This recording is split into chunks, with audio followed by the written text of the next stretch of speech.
আল্লাহ আবেদন করছিলেন, অনুরোধ করছিলেন। অনুনয় বিনয় তো বলা যায় না যে আল্লাহ অনুনয় বিনয় করছেন, এটা তো বলা যায় না। বলা গেলে বলে দিতাম। আল্লাহর জন্য এই শব্দ ব্যবহার করা যায় না। আল্লাহ এই উম্মতকে 4 মাস গুনাহ করতে নিষেধ করছিলেন। এরকম নিষেধ কোথাও করেন নাই, রমজানও করেন নাই, কিন্তু 4 মাস গুনাহ করতে নিষেধ করছিলেন। ইন্না ইদ্দাতাশ শুহুরি ইনদাল্লাহি 12 শাহরা, 12 মাসের ভিতরে আরবাতুম মিনহা হুরুম, 4 মাস নিষিদ্ধ মাস। জিকাদা, জিলহজ্জা, মুহররম আর রজব, 4 মাস আল্লাহ এই উম্মতকে গুনাহ করতে নিষেধ করছিলেন। জুলুম করো না, গুনাহ করো না।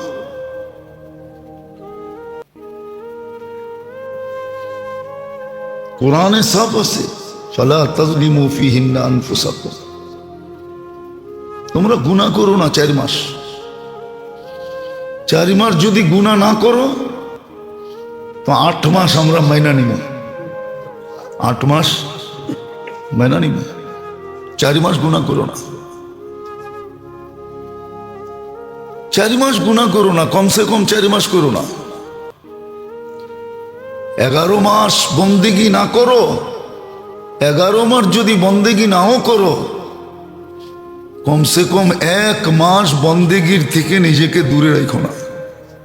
রমজানে বন্দেগি করো। বন্দেগির হুকুম ছিল 1 মাস, 1 মাস কোমর কাইছা বন্দেগি করো। কাছা দিয়া বললে তো সতর উঠা যাইব, এই জন্য কাছা বললাম না, কোমর কাইছা বন্দেগি করো। আর আল্লাহ রসুল কইরা দেখাইছেন, কোমরে গামছা বান্দা বন্দেগি করতেছেন। আম্মা জানরা বলতেছেন 11 মাস আমাদেরকে চিনতেন, কিন্তু রমজান আসলে মনে হইতো আমাদেরকে চিনেনি না। পুরা মাসে একবারও বিছনায় পিঠ লাগাইতেন না রাত্রে, কইরও দেখাইছেন। আল্লাহর চাওয়া তো বেশি ছিল না, আমরা শিখি নাই, কদর করতেছি না। আপনার কদর হবে কোত্থেকা? কদর যদি করতাম তাহলে তো ওয়াদা ছিল, আমি তোমাদেরকে চোখে চোখে রাখবো। চোখে চোখে বোঝেন কি? মা যেরকম ছোট বাচ্চাকে চোখে চোখে রাখে, যে কোন দিকে গেল, পানিতে পড়লো কিনা, বাইরে গেল কিনা, রাস্তায় বেরোলো কিনা, বিপদে পড়লো কিনা, 24 ঘন্টা যেরকম চোখে চোখে রাখে, বুকে বুকে রাখে, আল্লাহর তো ওয়াদা ছিল আমিও তোমাদেরকে চোখে চোখে রাখবো। আর ওটার প্রমাণ আছে। এই জন্য তো একজনের জন্য ফেরেশতা আসছে, একজনের জন্য, কেন চোখ। وقال رسول الله صلى الله عليه وسلم اغتنم خمسا قبل خمس إلى آخر الحديث أو كما قال عليه الصلاة والسلام। मेरे अजीजों, मेरे दोस्तों, मेरे भाइयों, कुरान हादिस থেকে যতটুকু তেলাওয়াত করা হলো, আশা রাখি একই সামনে রেখে কিছু কথা রাখবো, সাথে সাথে দোয়ার দরখাস্ত। আল্লাহ আমাদের সকলকে বুঝার এবং আমল করার তৌফিক দান করেন।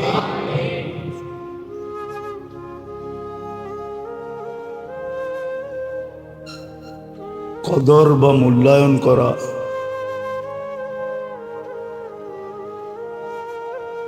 দুনিয়াতে যেরকম মানুষকে আফসোস এবং লজ্জার থেকে বাঁচায়,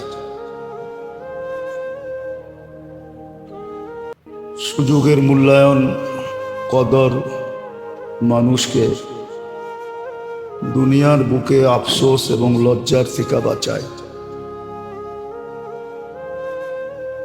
ঠিক আখেরাতে এর চেয়ে কোটি গুণ বেশি বাঁচাবে। আর দুনিয়াতে যদি সুযোগের সদ্ব্যবহার না করলো, কদর না করলো, আবারও বলতেছি, দুনিয়ায় মানুষ লজ্জিত হয়, আবার আফসোসও করে। আখেরাতে এর চেয়ে কোটি গুণ বেশি করবে, বলকে অবর্ণনীয় গুণ বেশি করবে। এই জন্যই আল্লাহর হুকুম মানুষের উপরে, যাকে আল্লাহ যেই নেয়ামত দিছেন, প্রত্যেকটা জিনিসই আল্লাহর নেয়ামত। অস্তিত্বটা যেরকম নেয়ামত, অস্তিত্বের ভিতরে যত জিনিস আছে যেটাকে আল্লাহ সুস্থ রাখছেন, প্রত্যেকটাই নেয়ামত। অস্তিত্বের বাহিরে যেটা আছে এটাও নেয়ামত।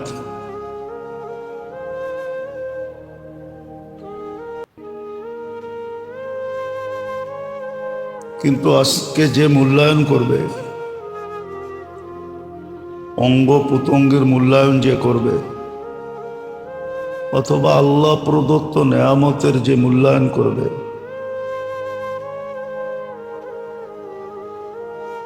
নেয়ামতের কদর করবে, সাথে সাথে যেইভাবে শুকরিয়া আদায় করার দরকার ওইভাবে যখন করবে,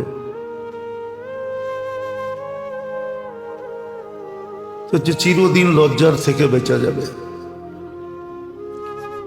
আর যদি আজকে কদর না করলো, মূল্যায়ন না করলো, দাম না দিল, তাহলে চির লজ্জার সম্মুখীন তো হইতে হবে, সাথে সাথে চির আফসোসেরও সম্মুখীন হইতে হবে। আবার মূল্যায়ন না করার কারণে শাস্তি তো আলাদা আসেই আছে।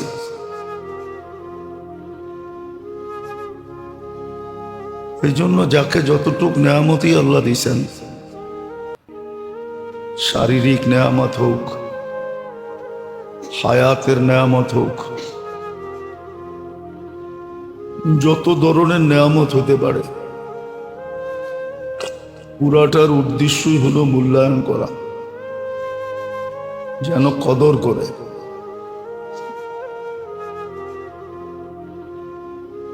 সময়গুলারও যেন কদর করে। কদর না করার নামই হলো গাফলত, আর গাফলতের জিনিস আল্লাহ পছন্দ করেন না। এই জন্য কোরআনে সুস্পষ্ট আছে, ওয়ালা তাকুম মিনাল গাফিলিন। গাফেল আল্লাহ পছন্দ করেন না।